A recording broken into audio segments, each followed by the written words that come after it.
चीखें गूंजती हैं चर्च की दीवारों में, क्योंकि वहाँ प्रार्थना करने वाले नहीं बद्दुआ में जिंदा दानव होते हैं। कहानी शुरू होती है रोमानिया के एक पुराने गांव बालिचिया से। यहाँ कई सदियों से पुराना सेंट कार्टा मठ है, ऊंचे पहाड़ों के बीच घने जंगलों से घिरा हुआ, जहाँ सूरज की रोशनी भी मुश्किल से पहुँचती है। दोस्तों, कहा जाता है कि यहाँ कभी ईश्वर की सेवा करने वाली ननों का एक बड़ा समूह रहता था, लेकिन उनमें से एक थी सिस्टर बेलक, जिसकी दुआ नहीं श्राप असर करते थे।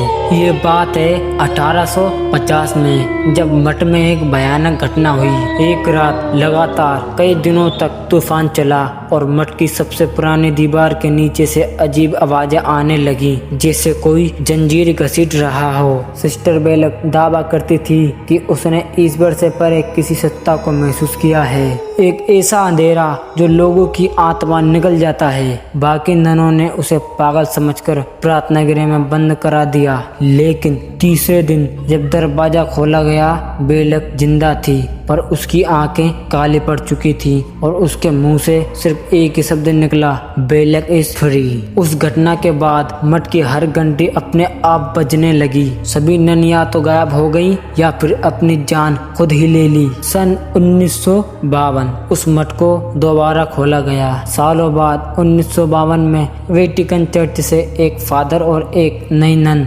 सिस्टर आयरिन, उन दोनों को वहां भेजा गया ताकि वे आत्महत्याओं की जांच कर सकें। वो दोनों उस जगह गए। जगह सुनसान थी, चारों ओर सूखे पेड़ और टूटी मूर्तियां थी। फादर बुर्गे ने जब पहली बार चैपल में कदम रखा तो दीवारों पर सूखे खून के निशान मिले और एक दरवाजे पर लैटिन में लिखा था, गॉड एंड्स हेयर। रात होते ही चर्च की घंटियां अपने आप बज उठी। सिस्टर आयरिन जैसे कोई उसके पीछे चल रहा हो। उसने पलट कर देखा, काले लिबास में एक नन झुकी हुई, गर्दन और पूरी सफेद चेहरा, लेकिन जब उसने उसका चेहरा देखा, आंखें पूरी काली और दांत खून से लाल। वो कोई इंसान नहीं थी, वो बेलक थी, वही जो 1850 में बंद की गई थी।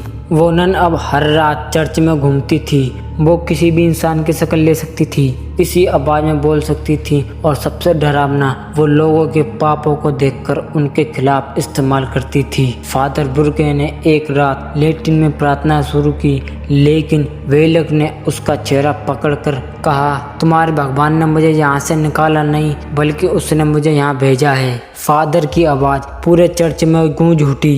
सिस्टर आयरिन को समझ आया कि वो बेलक को रोकने का सिर्फ एक ही तरीका है, उसे उस रक्त कलश में बंद करना होगा जिसमें कभी यीशु मसीह का खून रखा गया था। लेकिन बेलक हर बार उससे पहले पहुंच जाती। वो दीवारों से निकलती, जमीन से उठती, उसका चेहरा हर बार किसी जानी पहचानी नन की तरह बदल जाता था।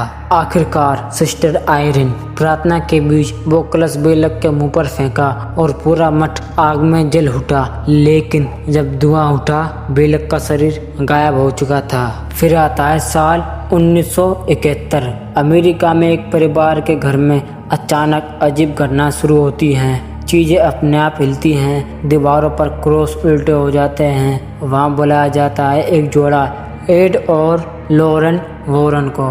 और लॉरेन जब पहली बार घर में दाखिल होती है, उसे वही चेहरा दिखता है, काली आंखें, सफेद चेहरा और वही नन का लिबास। वो समझ जाती है बेलक कभी बंद नहीं हुई थी, वो बस किसी और रूप में लौट आई है। तो दोस्तों, अगर चर्च में जलने वाली मोमबत्तियां अपने आप बुझ जाएं तो समझ लेना कोई प्रार्थना नहीं कर रहा, बल्कि कोई प्रार्थना को सुन रहा है।